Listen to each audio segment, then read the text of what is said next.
Ndabaramukije mwese inshuti banywanyi bacu mukunda kandi mugakurikira amakuru n'ibiganiro dutambutsa kuri chaîne yanyu Himwe Rudende ya Isange TV, chaîne ibashikiriza amakuru ndetse n'ibiganiro biba bigezeho kandi biba vyakura amatohoza mu rurimi rw'ikirundi. Reka mbahe ikaze amakuru yacu yo kuri uyu mugoroba, akaba ari amakuru na cane rero araza gushimikira ku ngingo nkuru zikurikira. Reka amakuru yacu tuyatangurire mu gisata c'umutekano, tubone ko hoba hari bamwe mu migwi yitwaje ibigwanisho yinjiye mu gisirikare c'u Burundi ndetse ngo ikaba yanagandaguye abasirikare bashika 5 nk'uko amakuru dukuye ku rubuga abishikiriza. Muye kandi umuvugizi w'igisirikare c'u Burundi Gaspard Baratuza yabishikirizaga ubwo yaganiraga n'imbonesha kure yacu, akaba yadushikirije ko abasoda bashika 5 mu basoda b'u Burundi baciye bahasiga ubuzima. Ayo ni amakuru rero ahambaye kandi n'amakuru y'agashavu, hari kandi akaba rero ari amakuru umukuru w'igihugu c'u Burundi Evariste Ndayishimiye yakiriye aba akoroye amosozi. Naho muri Burunga ho hariko haravugwa urupfu rutazwi icaruteye, ariko kandi rwabaye mu buryo buteye amakenga aha i Nyanza. Kuwa kane ruheshi uyu mwaka umugabo yitwa Jean Claude Ndayishimiye yasanzwe yapfuye mw'ijoro ryo kuwa gatatu rishira kuwa kane mw'iduka riri mu gacimbiri ka Bogorwa muri zone Nyanza, komine Nyanza mu ntara ya Burunga mu manuko bw'u Burundi.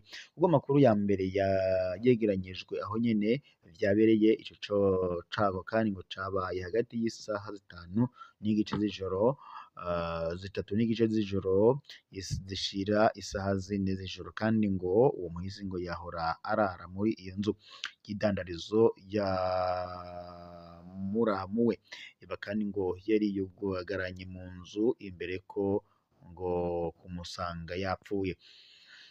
Amasoko yaho nyene avuga ko abapolisi hamwe ndetse n'abasirikare barashitse aho nyene vyabereye kugira ngo bashobore kwinjira muri iyo nzu yari yugaye. Bamaze kugurura kandi ngo bakaba basanze uwo mugabo yamaze kwitaba Imana.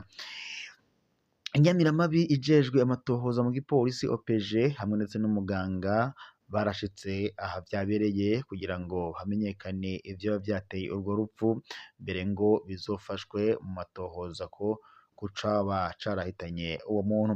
Ikiziga c'uwo muhisi kandi carajanywe mu buruhukiro bw'ibitaro vya Nyanza mu kurindira ko bizova mu bipimo vy'abaganga hamwe ndetse n'ivyegeranyo vy'amatohoza ariko arakorwa.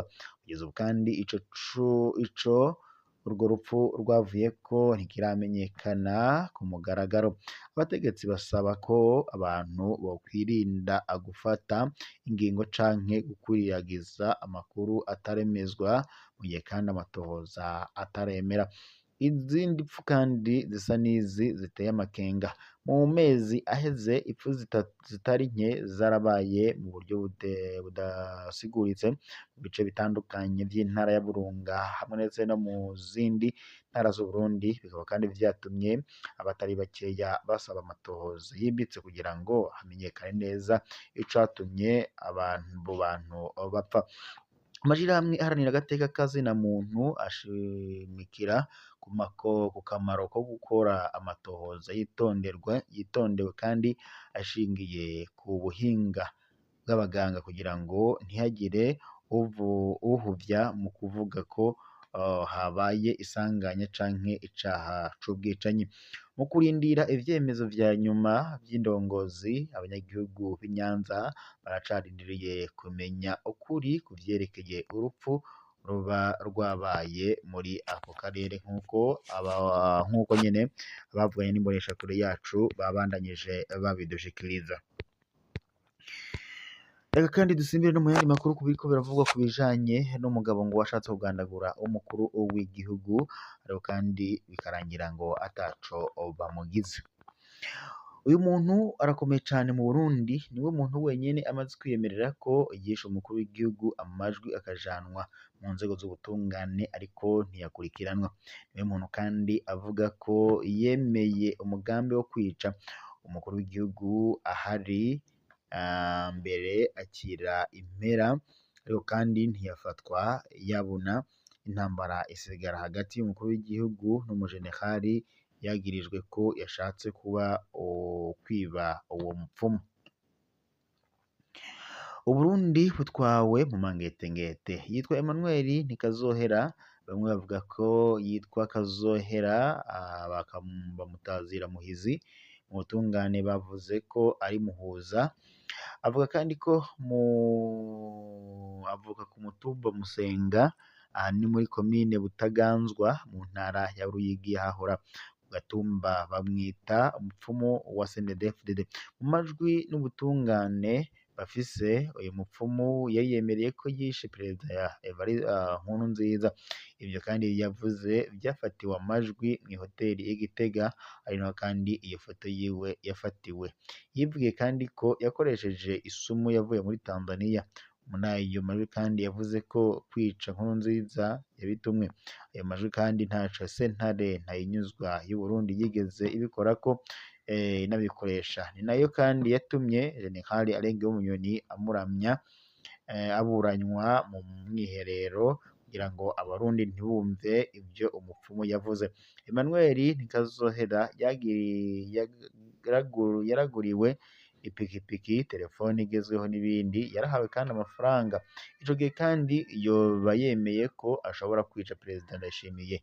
Yavuga kandi ko kumushikira biragoye kubera ngo yavuga ko asanzwe amukorera. Emmanuel Ntikazohera ntiyigeze kandi akurikiranwa mu butungane. Jenerali Arengeyo Bunyoni yarapfunzwe, acirwa gupfunga ubuzima bwiwe bwose, yagirizwa ko yari mu mugambi wo kwica Ndayishimiye akoresheje uyu mupfumu. Aho kandi umupfumu we ntiyigeze akorwako. Umwubatsi w'inzu ya Arengeyo Bunyoni nawe yarapfunzwe, yagirizwa ko yunguruje Arengeyo Bunyoni, aho kandi aja kwinyegeza ku Mubone. Umukuru w'umutumba wa Mubone arapfungwa, yagirizwa ko yanyegeje Arengeyo Bunyoni mu nzu yiwe. Aho kandi umupfumu avuga ko yari gufasha Bunyoni kwica Ndayishimiye we ntiyigeze akorwako. Hari uwundi muntu yoba afise ububasha bungana gutya mu gihugu c'u Burundi? Hari uwundi yokwemera ko yishe Perezida Nkurunziza akarya impera zo kwica Perezida Ndayishimiye, bikamenyekana mw'iperereza ndetse no mu butungane, hanyuma akaguma yidegemvya? Ikitavugwa ko rumwe kinateye ubwoba nuko Emmanuel Ntikazohera avuga ko yanabaye umupfumu wa Nkurunziza, kandi ko ibiheko CNDD-FDD igenderako ari we yabishinze. Uburundi rero bwoba butwawe n'amangetengete. Uburundi bwacu buragowe. Mu vyo Parquet Generale de la République yagirije Bunyoni ku rupapuro rw'indwi, yanditse iyi na Arengeyo Bunyoni, General Arengeyo Gahungu baraganiriye umugambi wo kugandagura umukuru w'igihugu bakoresheje uwitwa Emmanuel Ntikazohera, ariwe batazira Muhuza, w'Ibutaganzwa mu ntara ya Ruyigi. Barondeye mu ntango za Ndamukiza 2023 nk'uko vyumvikana mu butumwa bwa audio yarungikiye Arengeyo Bunyoni. Uyu Arengeyo Bunyoni nyene yaremeye ko Emmanuel Ntikazohera ashoboye kwica umukuru w'igihugu akoresheje amangetengete, sorcellerie. Yavuze kandi ko ari ikintu gihambaye yokwizerwa. Arengeyo Bunyoni yarungikiye amahera Emmanuel Ntikazohera, yongera kandi amurungikiye ipikipiki kugira ngo amwumvishe ko yokwica umukuru w'igihugu. Yumvikananye kandi ko azomurungikira impembo amaze kurangiza igikorwa. Abajijwe ku bijanye n'intumbero yo kugandagura umukuru w'igihugu akoresheje amangetengete, Arengeyo Bunyoni yaremeye ko yaronse ubutumwa buciye muri audio arungikiwe na wa mugabo nyene. Ubutumwa bwavuga ko Emmanuel Ntikazohera ashobora kwica umukuru w'igihugu Arengeyo Bunyoni. Abo yavuze ko atemeye ayo makuru, ahubwo ngo yahisemwo kuryosharyosha uyu Emmanuel Ntikazohera kugira ngo amuronkeko umuco ukwiye kuri ivyo bintu vyavugwa. Ariko kandi uyu rero Emmanuel we akaba yari yemereye ko ngo isaha n'isaha ivyo bintu yobikora, hakibazwa rero ukungene vyoba vyarakozwe. Reka kandi tunyarukire no mu yandi makuru ku biriko biravugwa muri Rutana. Mu Rutana haravugwa ubukene bwatumye abana barenga 3,200 babura uburenganzira bwo kwiga, ibintu ndetse binashavuje cane mu Burundi, ariko kandi bikaba ataco bikorwako. Kuwa kane ruheshi uyu mwaka abanyeshuri barenga 3,200 barahevye amashuri mu bice bitandukanye mu gice ca kabiri c'umwaka w'ishure uriko urarangira muri komine ya Rutana, intara ya Burunga mu bumanuko bw'Uburundi. Nk'uko biri mu cegeranyo c'umuyobozi w'indero muri komine, ubukene ngo bwateye ingo nyinshi, ngo nibwo bwerekanwa nk'imvo nyamukuru y'uku guheba amashuri ku rugero runini cane. Ico cegeranyo kandi cerekana ko abanyeshuri 3,200 bahevye amashure, harimwo ndetse abakobwa 1,396 n'abahungu 1,864. Amashure shingiro hamwe ndetse n'ay'imyuga ivyo niyo akorwako cane n'ico kibazo. Kubw'amakuru yegeranyijwe aho nyene, nk'uko amakuru dukura kuri abo muri ivyo bice bitandukanye, kubw'amakuru yegeranyijwe aho nyene, abana benshi biba ngombwa ko ngo bata amashure kubera kubura ibikoresho vy'ishure, ibifungurwa canke uburyo bukwiye bwo kuriha intererano zitandukanye zijanye n'inyigisho zabo.